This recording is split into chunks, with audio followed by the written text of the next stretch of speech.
أعوذ بالله من الشيطان الرجيم. بسم الله الرحمن الرحيم. اللهم صل على سيدنا محمد عبدك ورسولك النبي الأمي وعلى آله وصحبه وسلم. رب اشرح لي صدري ويسر لي أمري wahlul 'uqdatam min lisani yafqahu qawli. Syekh Abdul Qadir Al-Jailani rahmatullah alaih memberikan nasihatnya sebagai berikut. Engkau tidak akan luput dari dua hal, yakni menjadi murid atau pencari, atau murad atau yang dicari.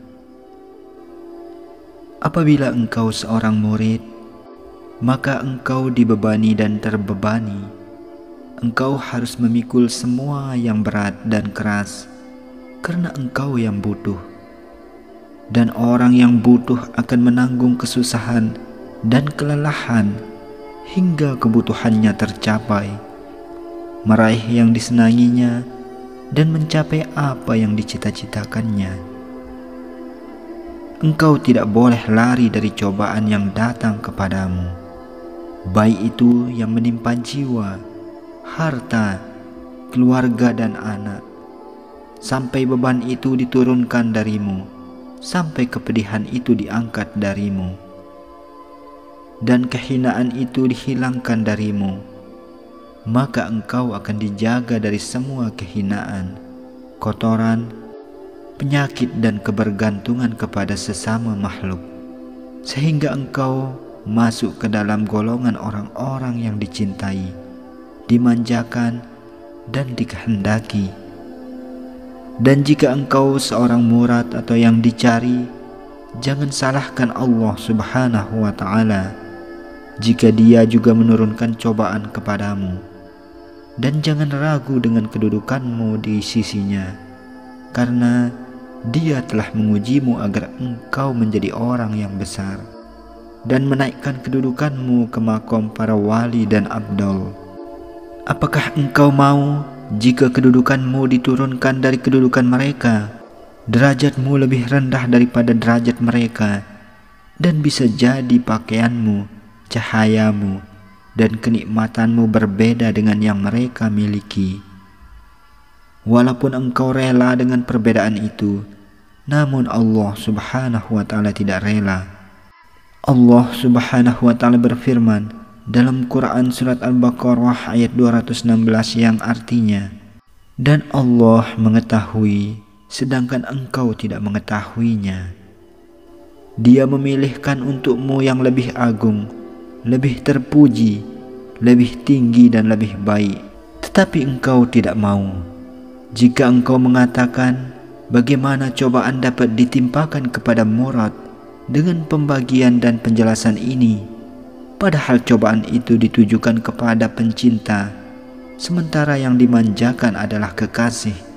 Jawab, pertama, kami akan menyebutkan aturan umum, dan kedua menyebutkan kemungkinan perkecualian.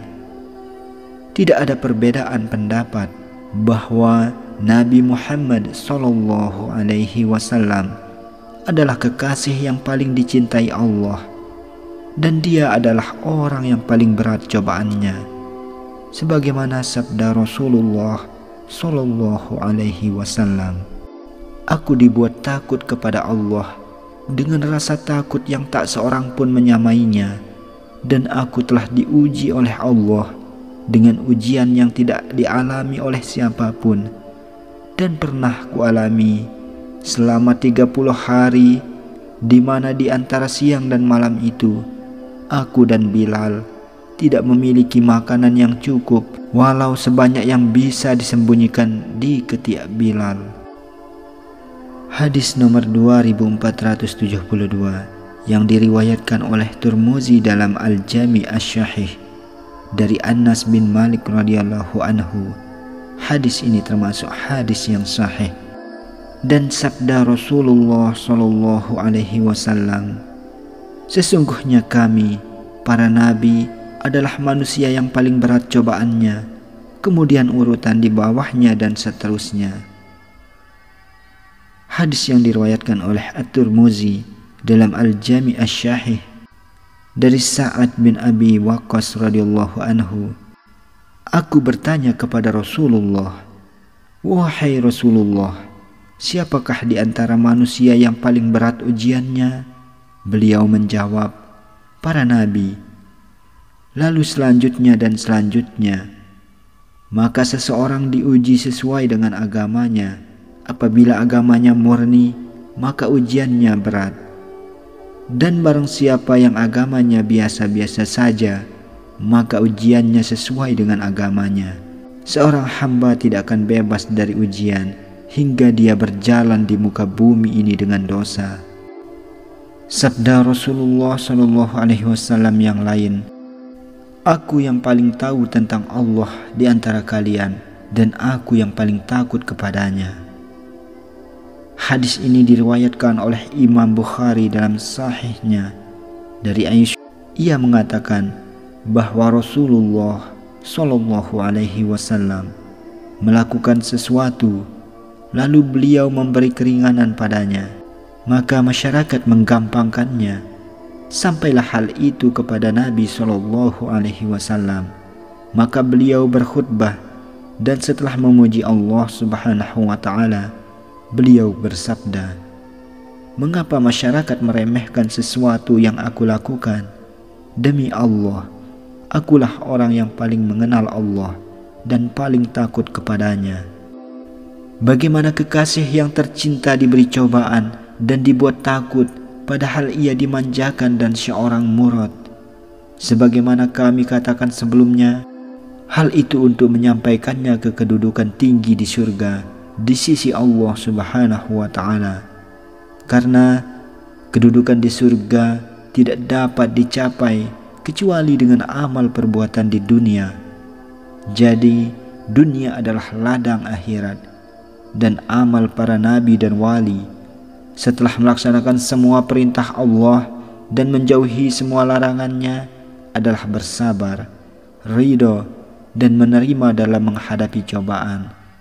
Lalu cobaan itu dihilangkan dari mereka, dan mereka sampai pada kenikmatan, keutamaan, dan pemanjaan hingga perjumpaan di alam abadi selamanya. Akhirul kalam, wabillahi taufiq wal hidayah. Wassalamualaikum warahmatullahi wabarakatuh.